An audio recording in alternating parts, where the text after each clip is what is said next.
यहाँ आप देख सकते हैं आज भी सांप हमें दिखाई दे रहा है। यहाँ पर एक सुरंग भी हुआ करती थी।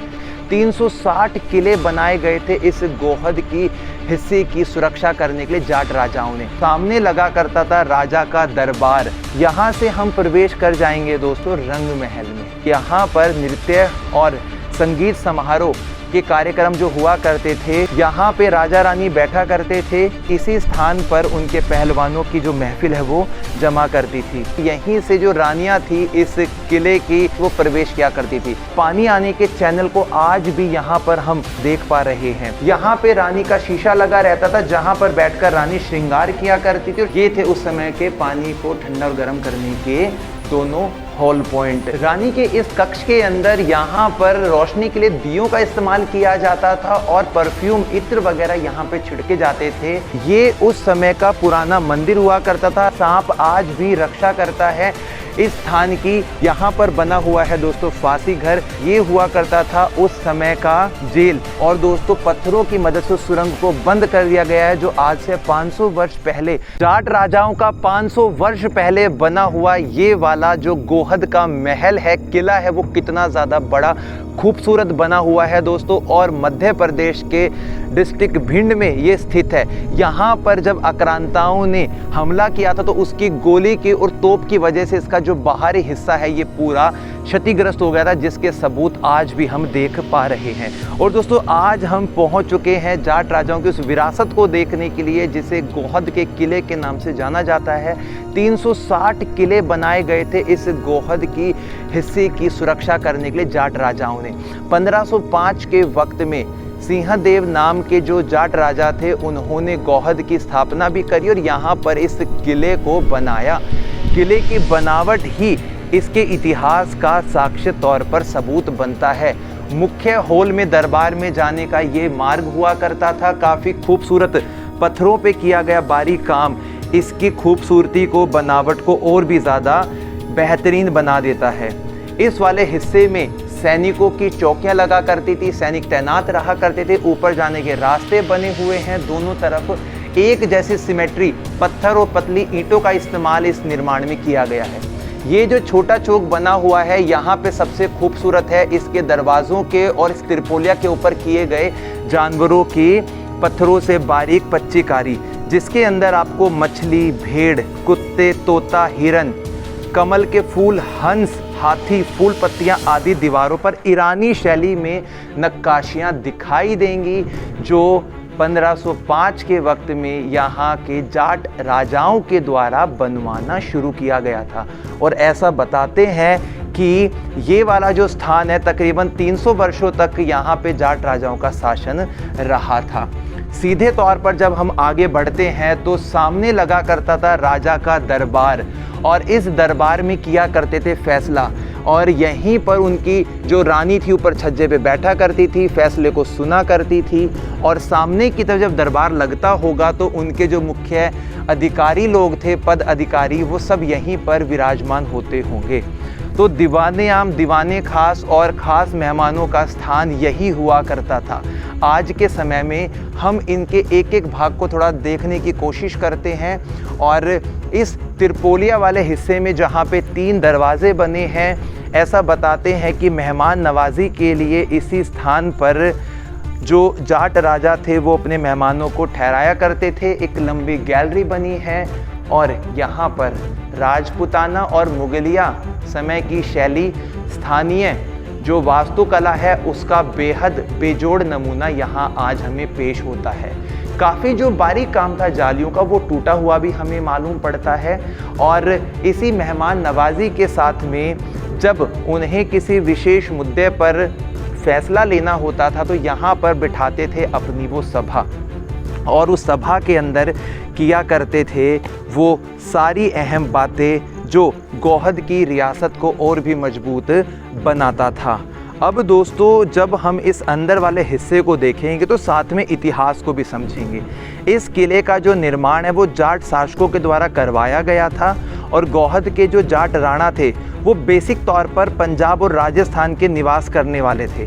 1505 के वक्त में ग्वालियर के तोमर राजा मानसिंह ने जाट वंश के प्रथम राजा सिंहदेव को गोहद की जागीरदारी सौंपी थी। और इसी वंश के जो बाद के राजा हुए भीमदेव 1703 में राजगद्दी पर बैठे थे और 1736 में भदावर शासकों से इस किले को दोबारा से छीन लिया था। और भीम सिंह राणा और छत्र सिंह गौहद के ऐतिहासिक किले और महलों के निर्माणकर्ता के रूप में जाने जाते हैं। कॉर्नर पॉइंट पे इस प्रकार की छतरियां बनी हुई हैं जो इसके पूरे स्ट्रक्चर को और भी ज़्यादा खूबसूरत बनाती हैं। अब दोस्तों मैं आपको दिखाता हूँ कि सामने वाले हिस्से में जो आपको कक्ष दिखाई दे रहा है, रानी ऊपर बैठा करती थी और जो पीछे की तरफ रानी का एक महल बना है वहाँ से सीधा यहाँ पे आती थी और जो अहम फैसले इस बैठक में लिए जाते थे उनको सुना करती होंगी। आगे वाले हिस्से में यदि हम बढ़ते हैं तो इस खंडहर भाग के अंदर राजा साहब का जो घोड़ा था वो विश्राम किया करता था और पेट पूजा करता था। यहाँ पर उसके खाने की व्यवस्था की जाती थी, पानी की व्यवस्था होती थी। और आज के वक्त में ये जो महल का इमारत वाला भाग है वो काफ़ी हद तक खंडहर में तब्दील हो चुका है। यहाँ पर भी देखेंगे इस महल के कुछ खंडहर भाग आज आपको देखने को मिल रहे हैं। बाद के राजाओं ने भी यहाँ पर विशेष तौर पर काफ़ी काम करवाया है। और इधर वाले हिस्से में देखेंगे तो पीछे के जो भाग बचे हुए हैं इस महल के उनको भी हम यहाँ से देख सकते हैं। काफ़ी जो हिस्से हैं उनके केवल और केवल ये पिलर ही सिर्फ आज हमें देखने को मिल रहे हैं। और विशेष तौर पर ये वाला जो भाग रहा होगा ना दोस्तों, ये उनकी सुरक्षा को बढ़ाने के लिए बनाया गया था। तो यहाँ पर आप देख सकते हैं अंदर वाले इस पूरे भाग को, काफ़ी खूबसूरत है, लेकिन चमगादड़ों की मौजूदगियों ने इसको आज ऐसा व्यू दे दिया है। एक अलग सी शेप दिखाई देती है और ये देखने में ऐसा लगता है वॉशरूम हमें मालूम पड़ता है। शायद यहाँ पर वो इसको एज अ टॉयलेट शीट या फिर बाथरूम के रूप में इसको इस्तेमाल किया करते होंगे, क्योंकि एक महल के कॉर्नर भाग पे हम इसको देख पा रहे हैं। इसी कड़ी के अंदर हम इसके पीछे वाले व्यू पर भी एक नज़र मार लेते हैं, जहाँ पर खुले मेहराब और खिड़कियों से आती हुई हवा इस महल को और भी ज़्यादा हवादार बनाती थी। यहाँ से हम प्रवेश कर जाएंगे दोस्तों रंग महल में। और ये रंग महल वाला जो भाग है इसी हिस्से में बताते हैं कि मुजरा और नृत्य का जो कार्यक्रम है यहीं पर किया जाता था। एक महफिल सजा करती थी राजाओं के वक्त में। लाल पत्थरों से बनी हुई ये वाली इमारत विशेष तौर पर इस पूरे महल की बिल्कुल यूनिक इमारत है। इस प्रकार के जो हिस्सा है इसे साफ तौर पर हमें पता लगता है कि यहाँ पर नृत्य और संगीत समारोह के कार्यक्रम जो हुआ करते थे उनमें भाग लिया करते थे राजा रानी और उनके मुख्य अधिकारी, मुख्य जो लोग थे यहाँ जो शामिल होते थे। काफ़ी बड़ा बना हुआ रंग महल, इसी के अंदर काफ़ी बारीक काम भी इनकी दीवारों पे किया गया था, लेकिन आज के वक्त में वो जो काम है वो टूट फूट की वजह से हमें दिखाई नहीं मालूम पड़ता है। ये देखिए कितनी मजबूत इसकी इमारत बनी होंगी। यहाँ से जो राजा परिवार के लोग नृत्य समारोह देखने के बाद में खाने का जो प्रोग्राम था या जो बाग बगीचा था वो इस वाले हिस्से में बना हुआ था। पूरा गार्डन एरिया बना है जहाँ पे बहुत सुंदर फूल वगैरह लगाए गए होंगे, पेड़ होंगे, छाया होगी और यहाँ पर बैठा करते होंगे यहाँ के राजा परिवार के, राजघराने के राजशाही लोग, रजवाड़े लोग, और यहीं से अपने गोहद के आसपास के हिस्से को संभाला करते थे। अब दोस्तों हम थोड़ा आगे की तरफ निकलते हैं और बताते हैं कि यहाँ पर एक सुरंग भी हुआ करती थी और उस सुरंग का जो रास्ता है वो काफ़ी ज़्यादा गुप्त बना हुआ है। उस सुरंग वाला जो रास्ता है उसको देखने के लिए हमें इस तरफ से आगे जाना पड़ेगा और यहाँ पर हम उस वक्त के कुछ चीज़ों को देख पा रहे हैं। आगे की तरफ आइए आप, बस थोड़ा सा नीचे ध्यान रखिएगा, सांप वगैरह की मौजूदगी आपको यहाँ पर महसूस हो सकती है। वैसे तो इस पूरे हिस्से में आने का मुख्य स्थान ये रहा था रंग महल में। अब दोस्तों मैं आपको दिखाता हूँ सुरंग वाला भाग। यहाँ पे राजा रानी बैठा करते थे और सुरंग हुआ करती थी इस वाले हिस्से में, जहाँ से एक रास्ता आपको देखो कॉर्नर पे दबा हुआ दिखाई भी दे रहा होगा। सीढ़ियाँ बनी हुई थी बाकायदा, जिनको बंद कर दिया गया। स्थानीय निवासियों का ऐसा कहना है कि जो सुरंग थी सीधा राजा के महल से कनेक्ट हुआ करती थी, और यहीं पर आज के वक्त में उस सुरंग के सबूत हमें देखने को मिल रहे हैं। और दोस्तों, पत्थरों की मदद से उस सुरंग को बंद कर दिया गया है, जो आज से 500 वर्ष पहले तकनीकी तौर पे बनाई गई सुरंग हमें देखने को मिलती है। इस वाले हिस्से में पहलवानी किया करते थे राजा के जो पहलवान थे, यहाँ पे मलयुद्ध हुआ करता था, और मुख्य जो लोग हैं वो इन बारादरी वाले हिस्से में बैठा करते होंगे, ऊपर से आनंद लिया करते थे, और इसी स्थान पर उनके पहलवानों की जो महफिल है वो जमा करती थी।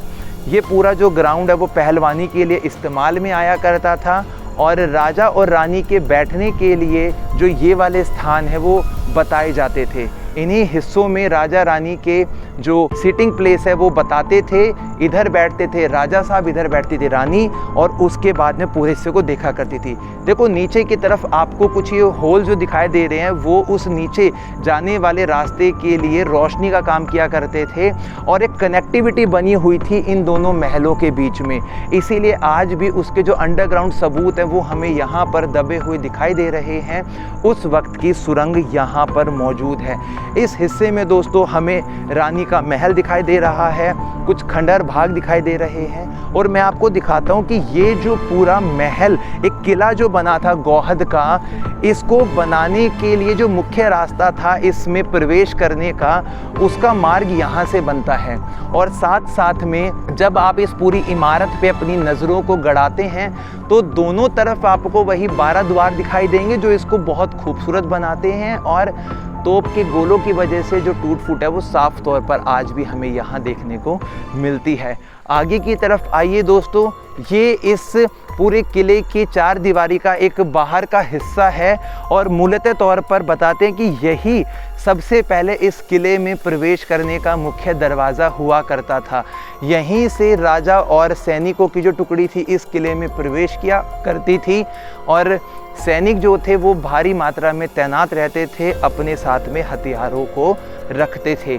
और सामने की दीवार में बंद किया गया जो हिस्सा है वही इस किले का वो स्थान है जो मुख्य दरवाज़ा, मुख्य प्रवेश द्वार कहलाया करता था। बहुत ऊंचा दरवाज़ा था ये, हाथियाँ की बहुत बड़ी जो सवारी थी यहाँ से गुजरा करती थी। कॉर्नर पॉइंट पे हज़रत काले सैयद गौहद की एक मज़ार बनी हुई है। बताते कि आक्रांताओं ने या बाद के लोगों ने इस हिस्से को कब्जाया है, और यहाँ पे जो शिव मंदिर बना हुआ था उसके रिप्लेसमेंट में जब शासकों का अलग अलग का यहाँ पे जब जमावड़ा हुआ या उन्होंने अपना आधिपत्य यहाँ पे किया, तो उसी समय की इस तरह की जो मज़ार हैं वो बनी हुई है। जबकि कुछ लोग ऐसा भी कहते हैं कि जो ये व्यक्ति थे ये राजा साहब की सेना के अंदर मुख्य जो सिपाही थे वो हुआ करते थे, तो इसीलिए उनके मृत्यु के उपरांत उनको एक पद यहाँ पर दिया गया है। तो सैनिक चौकियों के साथ में हम इस गौहद के किले के बाहर के पूरे हिस्से को देख पा रहे हैं। ये किला जो है वो अलग अलग वक्त में बना है।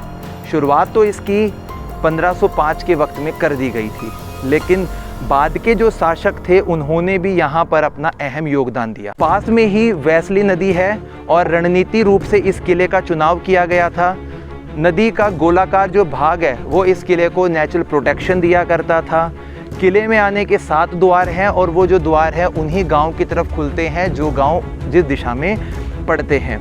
ऐसा बताते हैं कि इस स्थान पे मुख्य तौर पर जो शासक भीम सिंह जाट राणा थे और जो छतर सिंह थे उन्होंने काफ़ी योगदान दिया। भीम सिंह का शासनकाल 1707 में शुरू हुआ था, 1756 तक सबसे लंबे समय तक के राजा रहे हैं वो, और जो छतर सिंह थे 1757 से लेकर 1785 के वक्त का उनका शासनकाल था। उसके बाद के वक्त में यहाँ पे काफ़ी उथल पुथल हुई, और ऐसा पता लगा कि काफ़ी वर्षों के बाद तक यहाँ पर अराजकता, लूटपाट, हत्या वगैरह का भी मामला बढ़ने लगा 18वीं शताब्दी के 1785 के बाद में, यानी कि राणा छतर सिंह की मृत्यु के बाद में। फिर 1803 में सर्वसम्मति के साथ में नीरपुर गांव के सामंत थे ताराचंद, उनके पुत्र थे कीरत सिंह, उनको यहाँ का उत्तराधिकारी घोषित किया गया।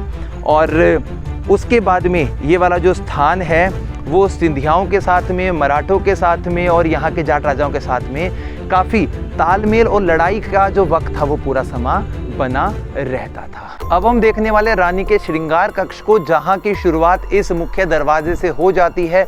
दोनों तरफ सैनिकों के खड़े होने का स्थान दिखाई दे रहा होगा। वही कंस्ट्रक्शन जो आज के वक्त में खंडर में तब्दील हो रहा है। ये छोटा सा एक चौक बनाया गया है और यहीं से जो रानियां थी इस किले की, जाट राजाओं की, वो प्रवेश किया करती थी। कितना सुंदर बारीक काम इसके मुख्य दरवाजे पर देखते ही बनता है। और अंदर की तरफ जब हम जाएंगे तो एक वक्त पहले यहाँ पे कर्टेन, पर्दे लगाए जाते थे ताकि बाहरी कोई भी व्यक्ति अंदर वाले हिस्से पे ना तो आ सके ना देख सके। ये त्रिपोलिया शेप बनी हुई है। 3 दरवाजे आपको बेहद ही खूबसूरत मल्टीफुल आर्च के साथ दिखाई देंगे। और इसी के अंदर दोस्तों हम लोगों को उस समय का एक बहुत बड़ा बाथ टब, स्विमिंग पूल दिखाई दे रहा है। और उतरने की दोनों कॉर्नर पे सीढ़ियाँ आप देख सकते हैं। और पानी आने के चैनल को आज भी यहाँ पर हम मौजूदा तौर पर देख पा रहे हैं।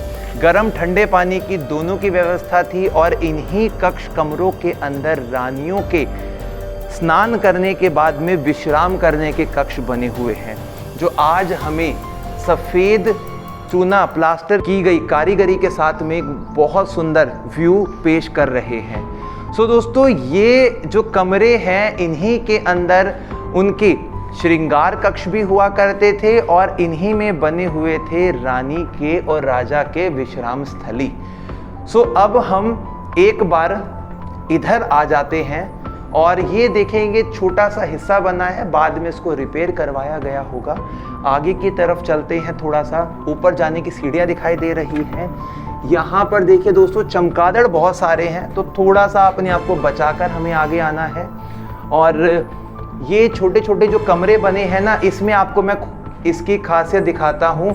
यहाँ पे रानी का शीशा लगा रहता था, जहाँ पर बैठकर रानी श्रृंगार किया करती थी। और शीशे का जो स्थान है वो झोंका तो छोड़ा गया है। ये उनका श्रृंगार कक्ष हुआ करता था, यानी कि उनके पास में हर तरह के वो मेकअप की किट हुआ करती होगी जो वर्तमान समय में लड़कियाँ इस्तेमाल करती हैं। तो इन्हीं के अंदर उनकी दासियां रहती होंगी साथ में श्रृंगार करने के लिए। रानी का एक पर्सनल रूम यहाँ देख सकते हैं। लाइटिंग के लिए बाहर ये होल्स वगैरह आपको दिखाई दे रहे हैं। गर्म पानी करने के लिए और ठंडे पानी की जो सुविधा है, यहाँ पे आपको जो 2 होल दिखाई दे रहे हैं दोस्तों, इन्हीं होल्स के पीछे वाले हिस्से में ऐसे पॉइंट्स बने हुए हैं जहाँ पर पानी गर्म किया जाता होगा। आगे की तरफ हम देखते हैं तो यहाँ आप देख सकते हैं आज भी सांप हमें दिखाई दे रहा है। देखो अभी तो बाहर निकल गया है, कॉर्नर पे था दोस्तों, मैंने यहाँ पे अभी सांप देखा था, बाहर निकल गया, हमें जैसे उसको आहट पता लगी होगी। तो पानी गर्म करने का ये हिस्सा बना हुआ है जो आज बिल्कुल टूट फूट के साथ में भरा हुआ है। एक दूसरा छोटा कमरा हमें यहाँ पे भी दिखाई दे रहा है। ये थे उस समय के पानी को ठंडा और गर्म करने के दोनों हॉल पॉइंट।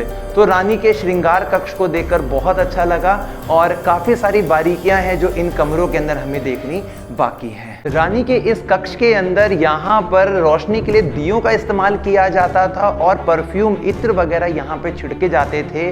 गुलाब जल का प्रयोग किया जाता था इनको सुगंधित करने के लिए। दीवारों पे जो काम किया गया है, इनके अंदर सफ़ेद पत्थर, चूना, गुड़, उड़द, बजरी, कोड़ी, सनबीजा, गोंद आदि से बना हुआ सफ़ेद और भूरा जो प्लास्टर है उसका इस्तेमाल किया जाता रहा होगा। और दोस्तों ये पूरा जो स्थान है वो काफ़ी ज़्यादा खूबसूरत है और उस समय की यादों को ताज़ा करता है। आप इमेजिन कीजिए जब यहाँ पर रोशनी होती होगी दियों की तो कितना खूबसूरत ये समा बनता होगा। अब रानी के कक्ष से जैसे ही हम थोड़ा बाहर की तरफ आएंगे तो हमें उस समय का प्राचीन एक शिव मंदिर देखने का मौका मिलेगा जो आज के वक्त में खंडित है। तो थोड़ा घास वाला स्थान है दोस्तों, हमें हल्का सा बच के यहाँ जाना है।